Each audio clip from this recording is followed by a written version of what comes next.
How do you start a real estate investment company? It's a really good question. And today I'm going to share with you the 5 steps to get you started right now.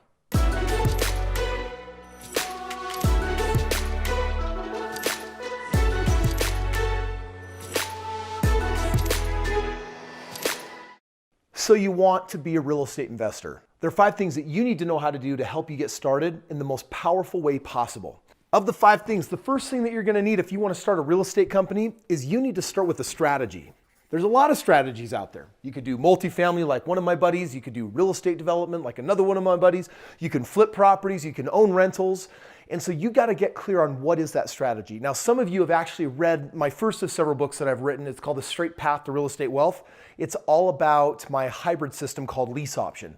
That is my favorite strategy when someone is brand new and starting with very, very few assets. Now, you're going to want to get really clear on what that strategy is, because by the time we get to step 3 and you're actually doing a deal, you want to make sure that it lines up with what that is. The second thing that you're going to need is you're going to need how to get the money. When you're actually out there doing a deal, last thing you want to do is be one of those brand new green investors like, oh yeah, man, I'm hustling, I'm going out there, I'm finding a deal, and you do, and then you don't got the money. That's like a nightmare. So you want to be able to check that off the list and say, hey, listen, if I go out and I find a deal, I have confidence that I'm going to be able to execute on that deal because I've lined up the money for me. I remember when I bought my very first property, it took me 14 months to save up a tiny, cute little down payment, right? $5,000 in the bank. And because I was so freaking poor, saving up $5,000, like my wife and I, we went to the mat. We were literally counting pennies and quarters and doing everything that we could.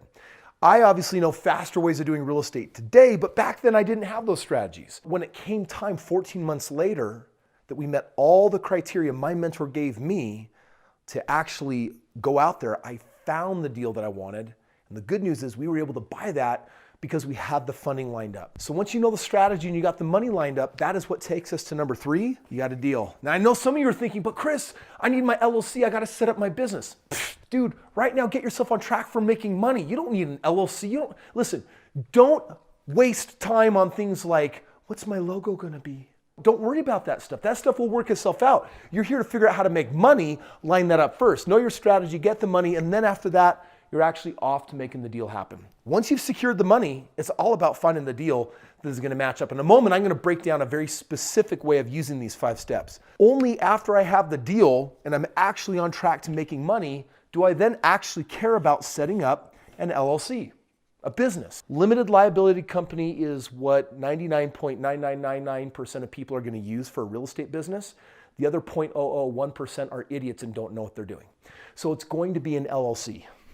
Now, this is something you can set up after the fact. And some people are like, oh, but don't I have to have that first? Here's the reality.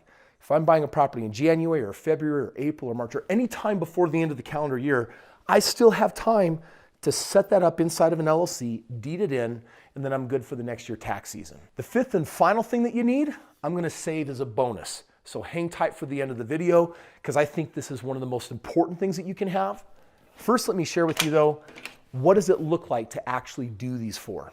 If I were mentoring you and I was helping you get your start in real estate, then I'm going to start you off with a strategy that I call compassionate financing. It's my lease option strategy. And basically it says we're going to be dealing in single family properties, single family homes, SFH. We're going to be purchasing them underneath the median. We're going to be buying them with a discount. And the reason why I like this for people that are new is because people that are new, they need to make money when? They need to make money now. They don't want to make money in 5 years or 10 years or 20 years. This particular strategy enables me to get $5,000 up front, which if you're a new investor, do $5,000, that's a good shot in the arm of confidence. The second thing that's going to happen is you're going to be making $500 each month on average in cash flow, which again, for a new investor, dude, that can cover a car payment, that can subsidize a house payment.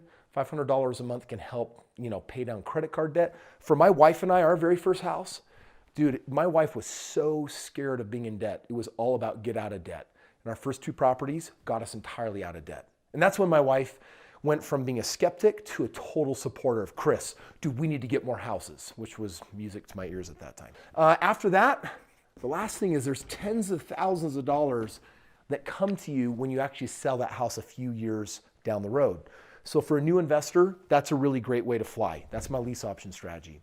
Next, you got to line up the money. A couple of different ways of doing this. One, you could say, but Kris, I don't have any money.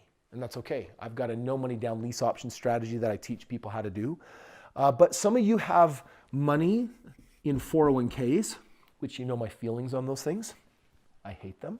IRAs, you know my feelings on these things. I hate them. Or you might be putting your money in stocks. In this situation, you might know my feelings on this. I hate them. Or you might be putting your money into an annuity. I especially hate those. Or any other stupid, retarded places where people put their money where they forfeit control and are threatened with taxes and penalties and are frankly screwed. Instead, you got to get your money working for you. So a lot of you actually already got the money that you can put into real estate. Some of you got it under the mattress. You might have it sitting in these places. And by the way, if you do have a choice of being with an employer that is seducing you with a really great match, if you put your money in the 401k, do yourself a favor. Don't do it. Your money in your hands today is far more powerful than socking it away in a place you can't touch it for who knows how many decades, so that when you finally can touch it, you're like, crap, that is not a lot of money. Sure hate that I did that thing. Don't make that mistake. Put the power and the control in your hands right now. And so these might be some of the places that you store money. This can help you fund. If you don't have any of those things and that's all you got going for you, another thing that you can do is save up a few $1,000s and do a tiny 3% down payment on your own first house. So now all of a sudden you got the no money down strategies. You can watch one of my other videos to learn about that. You can take your hidden assets from places that other people are controlling, yank those out and actually put them to work. Or you could buy your own house. A fourth option, just for fun, maybe a partner. Maybe you know someone that is just as committed to financial freedom as you are, and maybe they have money sitting in 401ks, IRAs, and some of these different places, and boom, now you've got money. Bottom line, I've given you 4. Those are different ways to say, I got my strategy, now I got my money. The next thing you need to do is go out there and find a deal.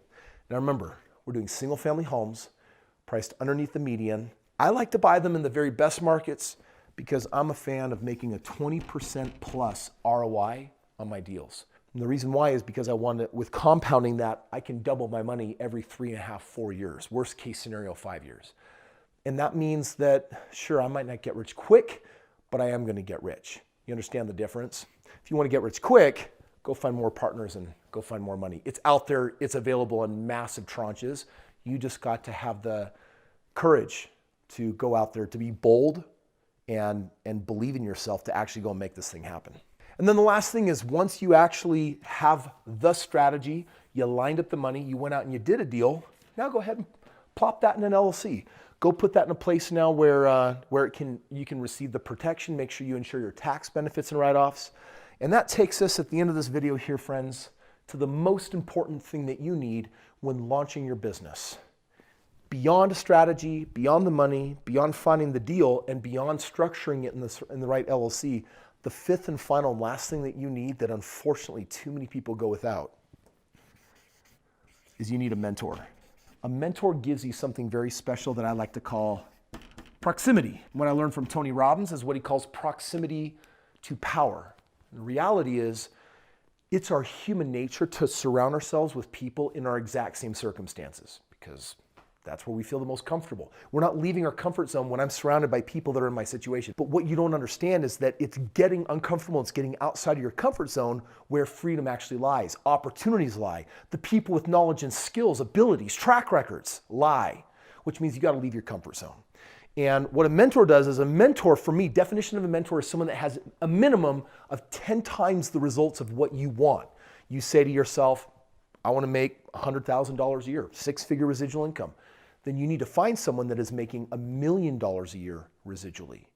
Someone that meets that definition, that's a person you want to hang out with, and that's a person that you want proximity to. You want to be where they are. Do they go to seminars? Do they go to events? Where do you find them? Are they on their podcast? Do you know where they live? Do I have people track me down and knock on my door and ask for help?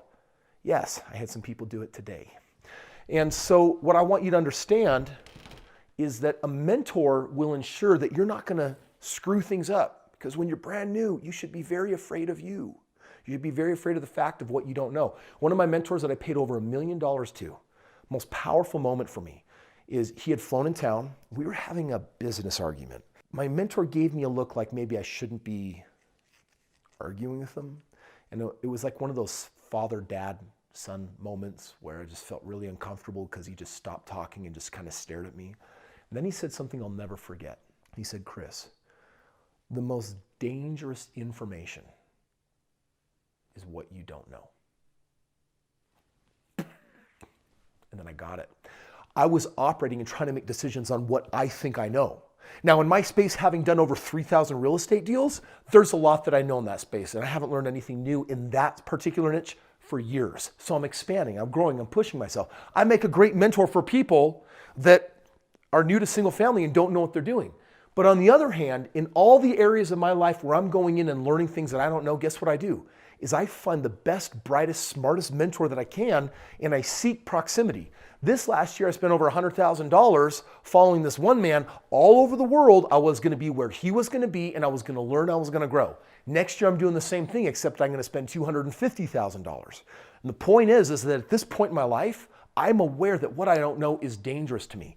When you're getting started on this path, there's a healthy balance between taking bold action, which you need to do, and then tempering that against making sure that it is the right bold action. And that's what these 5 steps will do for you, my friend. Thank you so much for watching today's video. Listen, if you do not have a mentor, if you don't have someone that's got your back, if you don't have someone that can review your deals and make sure that you're doing things the right way, then I want you to click the link in the description below, because I'm at a space in my life where I've got an intimate niche of brand new investors for the most part, some of them very experienced, and we get together and I share with them the best deals that I'm in on doing on. I'm training them, I'm working with them, and then they're bringing their deals to the table. And this mastermind is getting deals done.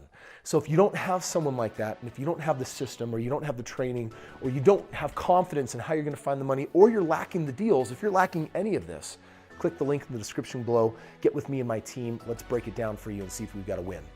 Other than that, my friend, thank you so much for watching this video. And if you haven't, make sure that you subscribe, and we'll see you tomorrow.